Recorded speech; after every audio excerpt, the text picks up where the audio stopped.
جس قوم نے پالا گیا وہ محبت میں کبھی یہ نوجوان.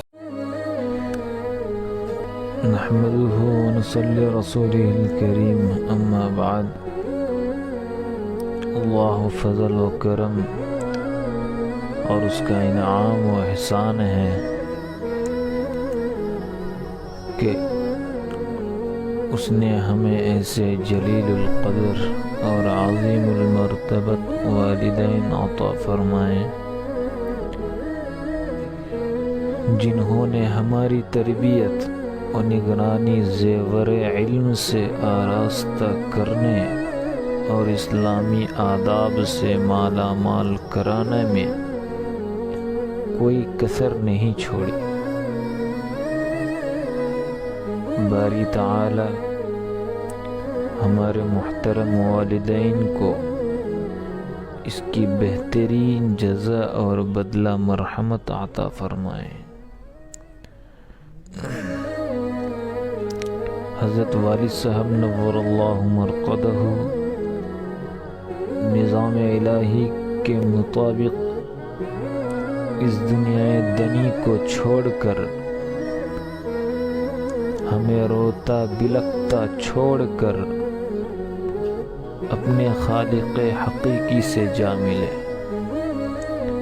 اللہ پاک ان کی قبر کو نور سے منور فرمائے، درجات کو بلند سے بلندتر عطا فرمائے، ہر طرح کی اخروی سعادتوں سے ان کو سرفراز فرمائے.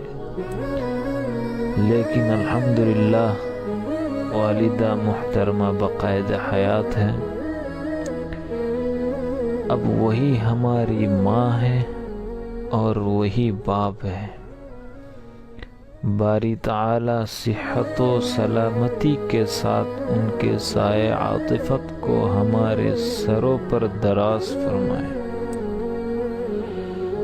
ان کی دعاؤں سے دیر تک ہم سب کو مستفیض ہونے کی توفیق مرحمت فرمائے. حضرت والد صاحب نور اللہ مرقدہ کے سانحہ وفات کو بہت دن گزر چکے ہیں، لیکن آپ کے سائے شفقت سے محرومی کا تصور دل کو ایسا بے چین اور قلب و دماغ کو ایسا مضطر کیے ہوئے ہیں جس کو الفاظ میں بیان نہیں کیا جا سکتا. ذہن پر ایسا بوجھ ہے جس کی تعبیر کے لیے الفاظ ساتھ نہیں دیتے.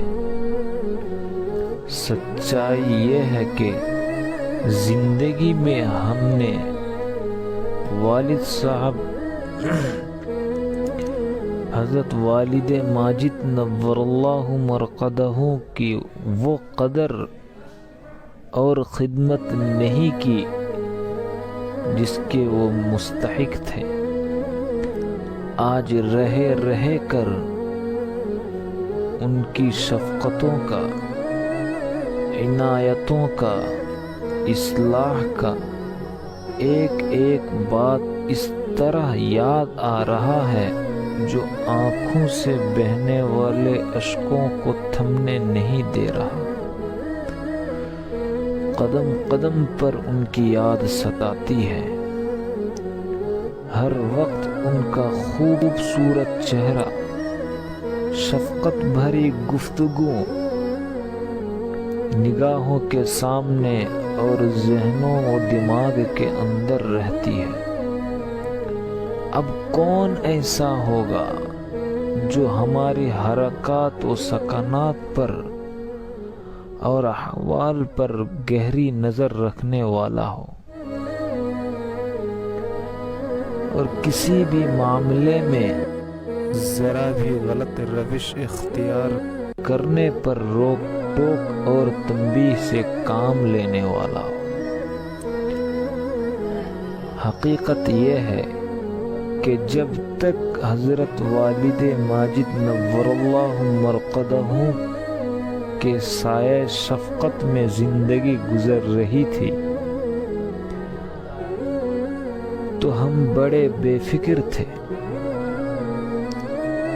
کوئی بھی بات پیش آتی حضرت والد صاحب کی جانب اس کو محول کر دیا جاتا اور آپ ہی اس سلسلے میں فیصلہ فرماتے، لیکن آپ کے چلے جانے کے بعد اب محسوس ہو رہا ہے کہ والد کا سایہ، والد محترم کی دعائیں،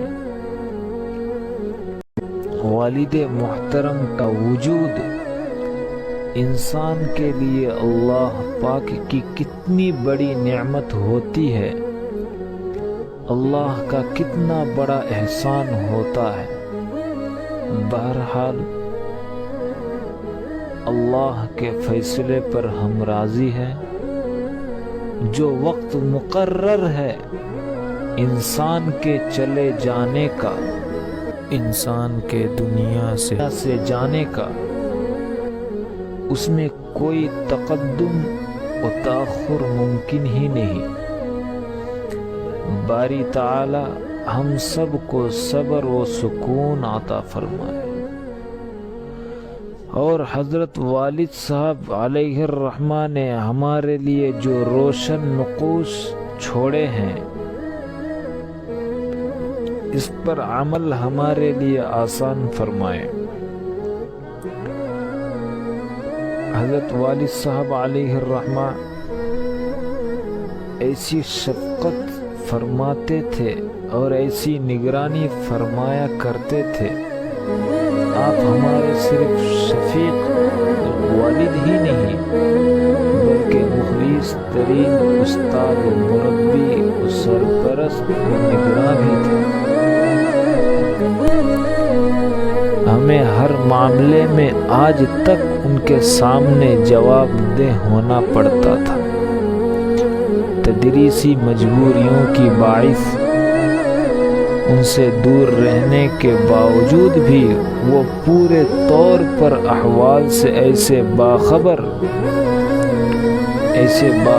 رہتے، ایسی نگرانی فرماتے اور ہر معاملے میں اس طرح معاونت و مساعدت فرماتے، مزاج ہی ایسا بنا دیا تھا کہ کوئی کام حضرت والد صاحب علیہ الرحمہ کی مرضی و منشا کے خلاف کرنے کی جرت و ہمت ہی نہیں ہوتی تھی۔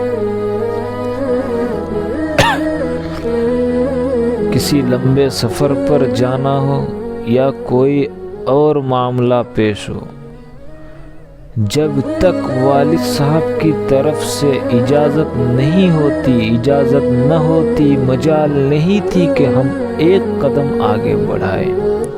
اللہ تعالیٰ نے حضرت والد صاحب نور اللہ مرقدہ کو تعلیمی، تدریسی، انتظامی، ملی اور سماجی خدمات کے حوالے سے جن خوبیوں سے، کمالات سے، صفات سے اور صلاحیتوں سے مزین و آراستہ فرمایا تھا، اسے تو دنیا واقف ہے اور معترض بھی ہے کہ لوگ اپنے مضامین اور تعزیتی تحریروں میں ان تمام چیزوں کا ذکر کر رہے ہیں۔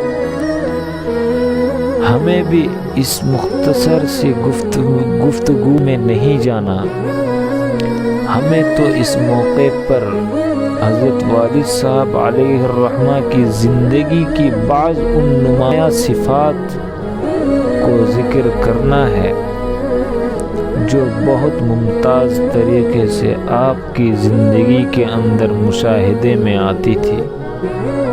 رجال سازی، افراد سازی اور اپنے ماتحتوں کی تربیت کے حوالے سے اللہ نے جو صلاحیت اور کمال آپ کو عطا فرمایا تھا وہ بہت کمی کے ساتھ لوگوں میں دیکھنے کو ملتا ہے۔ تمام تر مصروفیات کے باوجود آپ اپنے ماتحتوں کی ایسی نگرانی فرمایا کرتے تھے، ان کی ایسی تربیت فرمایا کرتے تھے کہ کسی غلط راستے پر چلنے کی گنجائش آپ کے ماتحت زندگی گزارنے والے افراد میں سے کسی کی بھی ہمت ہی نہیں ہوتی تھی۔